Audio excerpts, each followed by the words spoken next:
Koneksi antar materi modul 2.3. Coaching untuk supervisi akademik. Disusun oleh Asep Rahmadani, SPD. CGP Angkatan 10 Kelas 10.33 Kabupaten Tanah Bumbu Provinsi Kalimantan Selatan. Unit Kerja SMP Negeri 3 Kusan Hilir.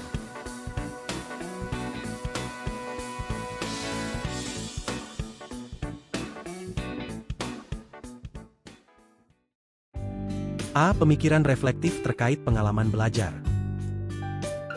Pengalaman materi pembelajaran yang baru saja diperoleh. Sebagai pendidik yang baru mempelajari supervisi akademik dengan paradigma berpikir coaching, saya telah mengalami pergeseran pemahaman dari melihat supervisi sebagai evaluasi formal dan terkesan satu arah menjadi proses mendukung pertumbuhan ide kreatif, inovatif dan solutif bagi seorang pendidik. Saya memahami pentingnya mendengarkan aktif dan bertanya yang berbobot untuk mendorong refleksi dan pertumbuhan, serta menetapkan tujuan yang sesuai dengan kebutuhan individu guru melalui tahapan perencanaan, pelaksanaan, dan tindak lanjut. 1. Konsep coaching secara umum dan konsep coaching dalam konteks pendidikan. Dari materi yang telah saya pelajari, menurut saya coaching secara umum adalah proses kolaboratif dan sistematis yang berorientasi pada hasil, di mana seorang coach membantu memfasilitasi peningkatan kinerja dan pertumbuhan pribadi coache. Dalam konteks pendidikan, coaching berperan dalam pengembangan profesional guru dengan mendukung refleksi dan inovasi dalam praktik mengajar, serta mengidentifikasi potensi untuk pertumbuhan. Pendekatan ini melibatkan penetapan tujuan, eksplorasi praktik saat ini, implementasi strategi baru, dan refleksi terus-menerus, yang semuanya berkontribusi pada penciptaan lingkungan belajar yang lebih mendukung dan kolaboratif di sekolah. 2. Kompetensi inti coaching dan Tirta sebagai alur percakapan coaching. Dalam konteks coaching, kompetensi inti coaching meliputi mendengarkan aktif, bertanya, memfasilitasi, dan mengelola proses untuk mendukung efektivitas sesi coaching.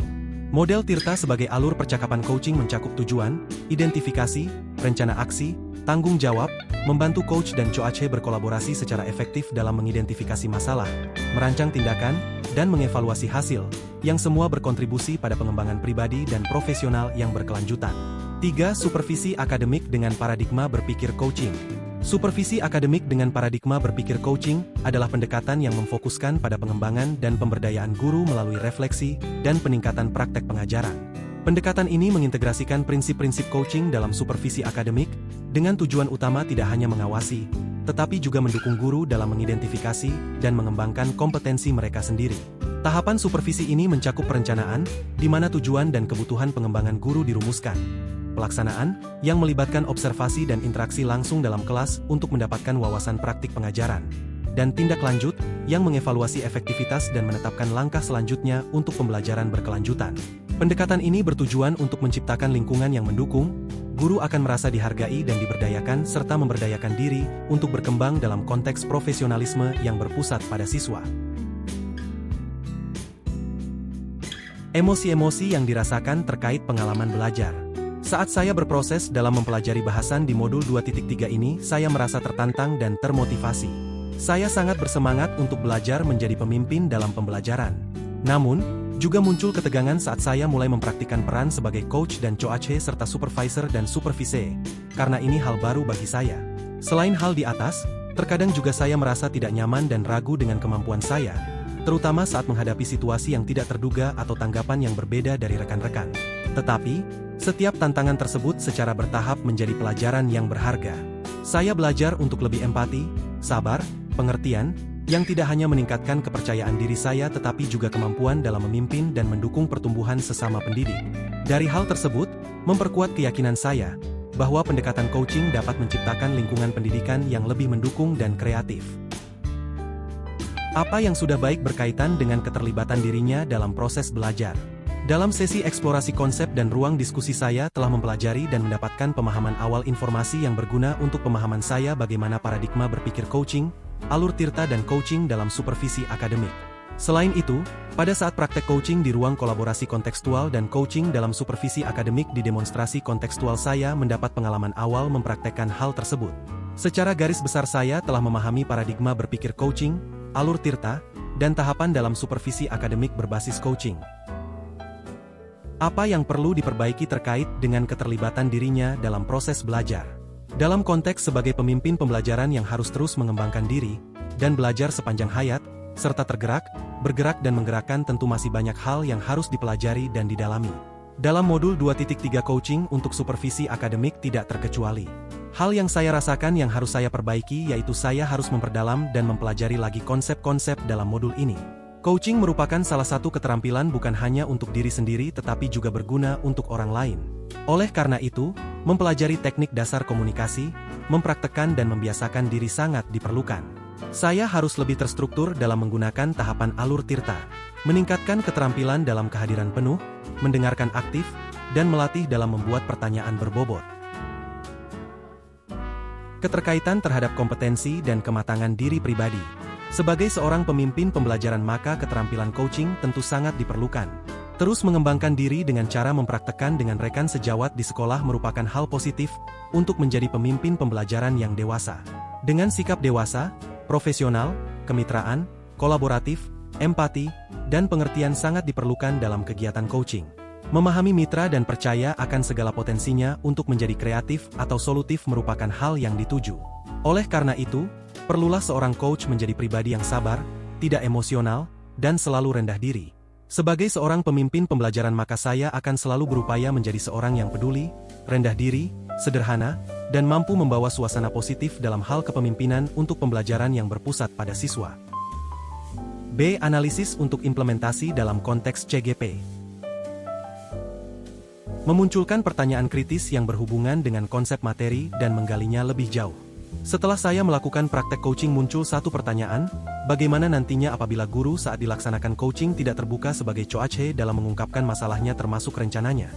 Seorang coach dalam hal ini adalah mitra, agar terjadi keterbukaan dari coach maka seorang coach tentu harus mensejajarkan diri sebagai rekan yang memiliki perhatian penuh, menjadi pendengar yang baik dan aktif, bisa berkomunikasi menggunakan pertanyaan berbobot dan memiliki rasa. Oleh karena itu, coach yang empatik, santun, dan mampu membuat coach menjadi semitra dan nyaman sangat diperlukan agar coach bisa terbuka. Mengolah materi yang dipelajari dengan pemikiran pribadi sehingga tergali wawasan insight baru. Insight yang saya dapatkan adalah bahwa dengan menerapkan coaching, kita bisa menciptakan lingkungan belajar yang lebih positif dan produktif di mana guru merasa dihargai dan termotivasi untuk terus berkembang. Menurut saya dengan prinsip coaching yang mengutamakan partisipasi aktif dari coach itu sendiri dapat menjadi dasar kepada aksi nyata yang berkelanjutan. Rencana aksi yang berasal dari ide kreatif coach yang sudah menjadi terstruktur dalam proses coaching akan mudah untuk direalisasikan. Sebagai seorang coach maka haruslah berperan sebagai mitra dan bersifat berkelanjutan, mulai dari proses coaching awal hingga realisasi ide kreatif coach. Coach memposisikan diri sebagai mitra sejawat yang selalu siap menjadi mitra, hingga didapatkan hasil aksi nyata dari coach. Coaching bisa dilakukan secara berkesinambungan, bukan hanya coaching yang berbasis masalah tapi juga coaching yang bisa menumbuhkan inovasi, rencana, dan ide-ide kreatif untuk kemajuan pendidikan yang berpusat pada siswa. Menganalisis tantangan yang sesuai dengan konteks asal CGP baik tingkat sekolah maupun daerah. Paradigma berbasis coaching di sekolah tempat saya bekerja belum menerapkan prinsip coaching. Merupakan sebuah tantangan besar untuk menerapkan pendekatan ini. Baik kepala sekolah maupun pendidik serta tenaga pendidik masih menggunakan supervisi yang berbasis instruksi atau perintah. Supervisi dipahami sebagai penilaian kinerja. Pendidik harus membuat, mempraktekkan indikator-indikator penilaian dalam pekerjaannya. Selanjutnya kepala sekolah selaku pimpinan mengadakan penilaian berkala dan perbaikan apabila nilai belum mencapai target. Sisi negatif dari supervisi model tersebut, seorang guru lebih fokus pada sekali waktu saja, kurang bersifat keberlanjutan. Kemudian sisi kreatif dan potensi guru kurang tergali karena supervisi bersifat searah dari pimpinan, tidak dimulai dari diri guru tersebut. Berdasarkan hal tersebut, maka paradigma berpikir coaching tentu ideal untuk diterapkan. Dengan metode ini diharapkan supervisi bersifat dua arah, dapat menggali ide kreatif dan inovatif, dimulai dari diri dan bersifat berkelanjutan. Guru akan lebih terbuka dengan hal penting atau pokok yang ingin dicapainya dalam rangka mencapai pembelajaran yang berpusat pada murid. Memunculkan alternatif solusi terhadap tantangan yang diidentifikasi. Paradigma berpikir coaching merupakan hal baru di sekolah tempat saya bekerja. Para pendidik dan warga sekolah telah terbiasa dengan cara lama. Hal ini tentu harus menjadi perhatian dalam penerapan coaching di SMP Negeri 3 Kusan Hilir. Oleh karena itu, dalam penerapannya bisa dimulai secara bertahap dalam suasana nyaman dan terbuka. Saya pikir langkah pertama yang baik adalah mengadakan sesi pengenalan yang santai untuk semua guru, supaya mereka bisa merasakan manfaat dari coaching tanpa merasa terbebani. Kita bisa mulai dengan sesi tanya-jawab, di mana guru-guru bisa menyampaikan tentang tantangan mengajar mereka, dan kita coba cari solusi bersama. Selanjutnya, mungkin kita bisa pilih beberapa guru yang penasaran dan ingin mencoba lebih dulu. Kita lakukan semacam proyek percobaan kecil. Mereka bisa menjalani proses coaching, dan kemudian kita dengar pengalaman mereka. Dari sana, kita bisa melihat apa yang berhasil dan apa yang perlu disesuaikan. Langkah-langkah di atas menurut saya sangat penting. Dengan cara yang nyaman dan bertahap, kita bisa membuat coaching menjadi sesuatu yang akrab dan bermanfaat di sekolah. Apabila pendidik sudah kenal bahkan mulai terbiasa, maka bisa diprogramkan secara bertahap dan disepakati. Melalui tahapan dasar yaitu pengenalan coaching termasuk dalam coaching di supervisi akademik, sesi praktek secara santai, dan pemrograman secara bertahap, maka pendekatan ini dapat menjadi budaya dan kebiasaan. Dalam konteks kepemimpinan, maka setiap pendidik bukan hanya dapat menerapkan coaching dalam lingkup antar pendidik, namun coaching tentu sangat dapat diterapkan kepada peserta didik dengan beberapa penyesuaian. C. Membuat keterhubungan indikator. Membuat keterhubungan indikator. Refleksi yang CGP buat memunculkan koneksi dari pembelajaran. 1. Pengalaman masa lalu. Dalam mengkaji paradigma coaching dalam supervisi akademik, saya terkoneksi kembali dengan pengalaman masa lalu saya sebagai pendidik. Seringkali, saya menemukan diri saya terjebak dalam model supervisi yang lebih tradisional, di mana komunikasi cenderung satu arah.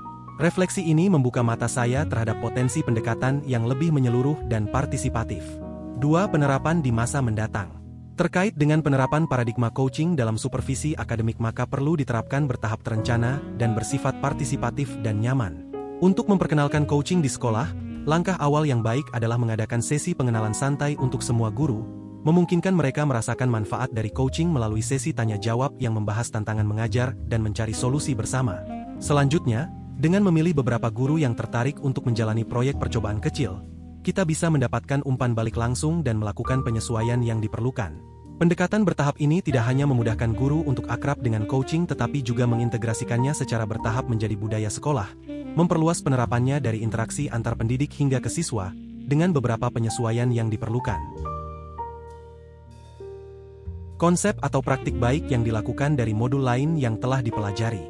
Coaching dalam supervisi akademik dapat menjadi cara untuk pengembangan materi sebelumnya, yaitu tentang pembelajaran memenuhi kebutuhan siswa melalui diferensiasi dan materi, tentang kompetensi sosial emosional KSE. Dalam sesi coaching, saya akan mendalami pengalaman dan tantangan yang dihadapi guru dalam menerapkan pembelajaran diferensiasi, untuk mengidentifikasi kebutuhan spesifik dan mendukung adaptasi pengajaran yang lebih responsif terhadap keberagaman di kelas. Saya juga akan menggali integrasi teknik mindfulness dalam rutinitas kelas, menanyakan cara praktis seperti penggunaan teknik pernapasan untuk meningkatkan kesadaran dan mengurangi stres. Evaluasi kemajuan akan dilakukan melalui feedback terus-menerus dari guru dan pengamatan langsung, fokus pada peningkatan dalam mengatasi kebutuhan individu siswa dan pengaruh terhadap kesejahteraan emosional mereka. Dengan penerapan coaching pada supervisi akademik melalui diskusi coaching yang berkelanjutan, tidak hanya memperkuat dukungan bagi guru tetapi juga memastikan pembelajaran diferensiasi dan mindfulness terintegrasi secara efektif dalam pengajaran sehari-hari.